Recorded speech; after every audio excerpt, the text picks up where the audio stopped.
बिस्मिल्लाहिर्रहमानिर्रहीम।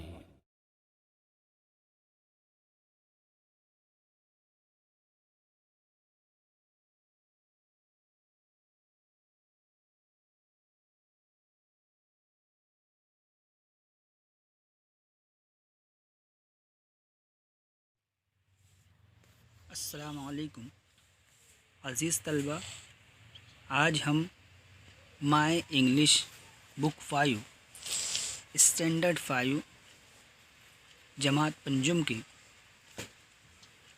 इंग्लिश की किताब में पेज नंबर 49 सफ़ा नंबर 49 पर हमारा ये सबक लोकेशन गेम्स ये पढ़ेंगे।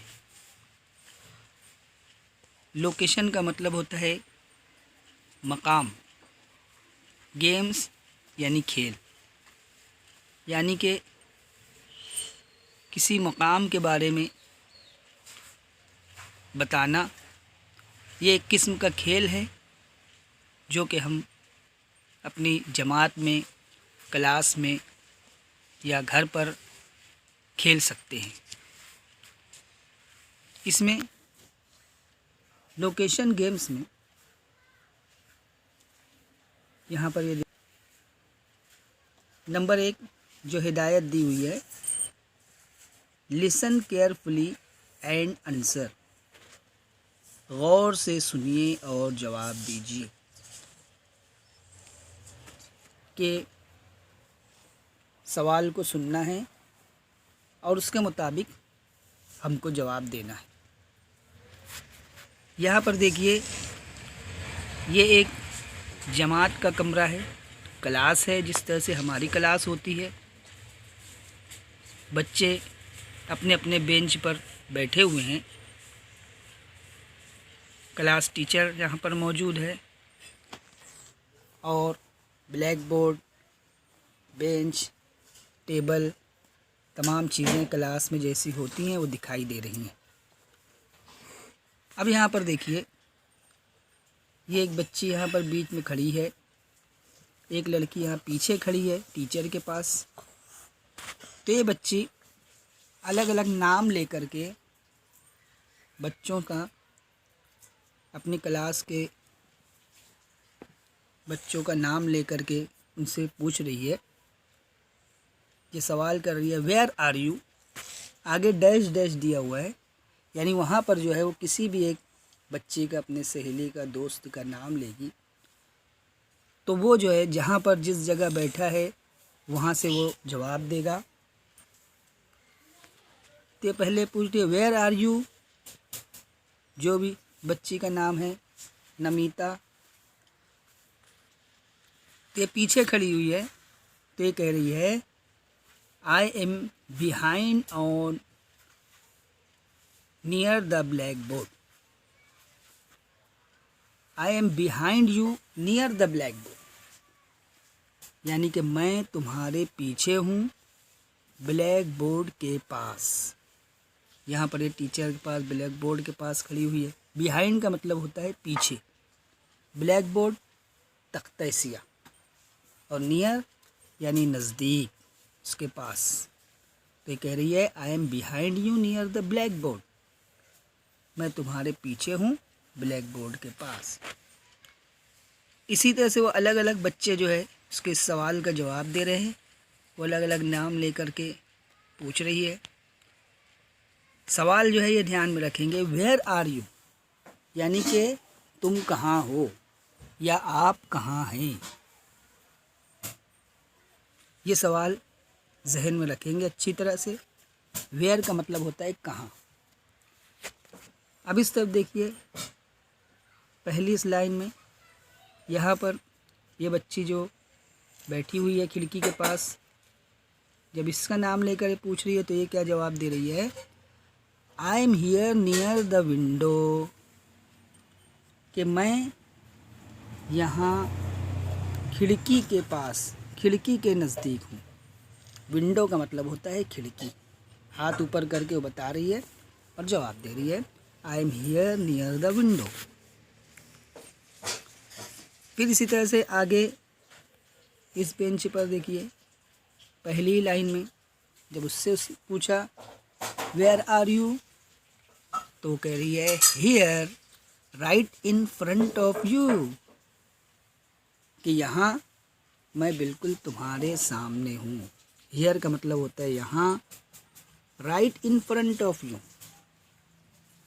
यानी कि मैं, इन फ्रंट ऑफ का मतलब होता है के सामने, कि बिल्कुल तुम्हारे सामने यहाँ पर मैं बैठी हूँ।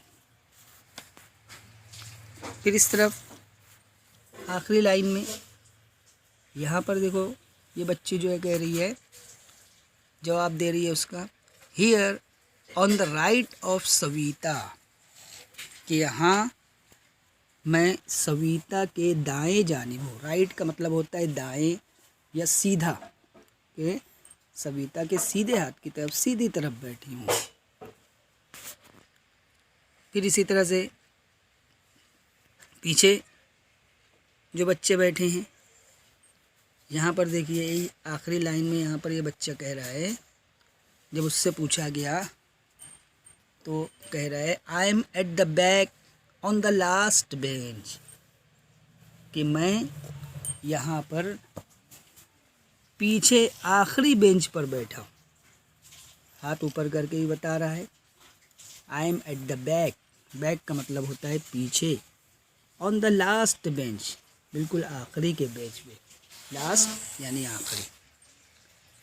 इसी तरह से यहाँ पर ये जो बच्चा यहाँ पर है दूसरी लाइन में हाथ ऊपर करके वो कह रहा है, जब उससे पूछा गया वेयर आर यू, तुम कहाँ हो, तो तमाम बच्चे यहाँ पर देखो अपनी अपनी पोजीशन, अपने अपने लोकेशन, अपने मकाम कहाँ पर वो है ये बता रहे।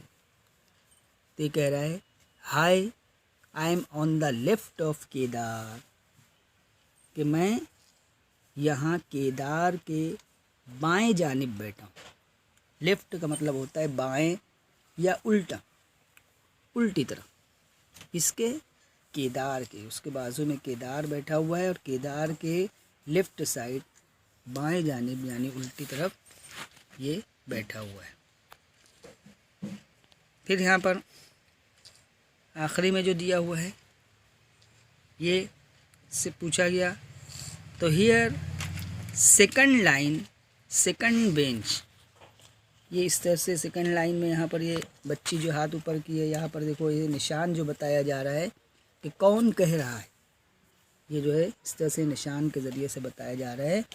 तो कह रहे हैं here second line second bench, कि यहाँ पर मैं दूसरी लाइन में दूसरे बेंच पर बैठा हुआ हूँ। ये इस तरह से इसको समझिए कि ये लोकेशन गेम, कि कौन बच्चा कहाँ पर बैठा है, वो अपना लोकेशन, अपना मुकाम जो है वो बता रहा है। ये एक किस्म का खेल है, इसको अपनी क्लास में या क्लास से बाहर आप भी खेलिए और इसी तरह से उसको एंजॉय कीजिए।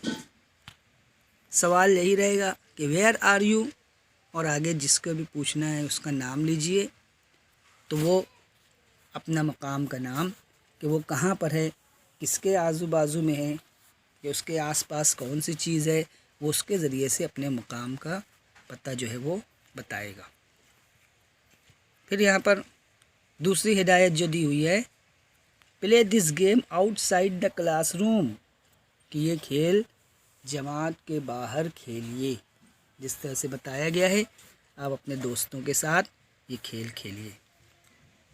तीसरी हिदायत जो दी हुई है, play this game calling out to a group of children rather than one child, कि एक के बजाय कई बच्चों के नाम लेकर ये खेल हम खेल सकते हैं। एग्ज़ाम्पल मिसाल यहाँ दी हुई है, नेहा, कपिल, जीनत, वेयर आर यू, कि नेहा, कपिल और जीनत तुम कहाँ हो, तो जवाब दे रहे हैं we are on the first floor, कि हम पहले मंजिले पर हैं। चौथी हिदायत यहाँ पर जो दी हुई है, play this game asking for things instead of calling out to people, कि बच्चों के बजाय चीज़ें कहाँ हैं ये पूछने का खेल खेलिए।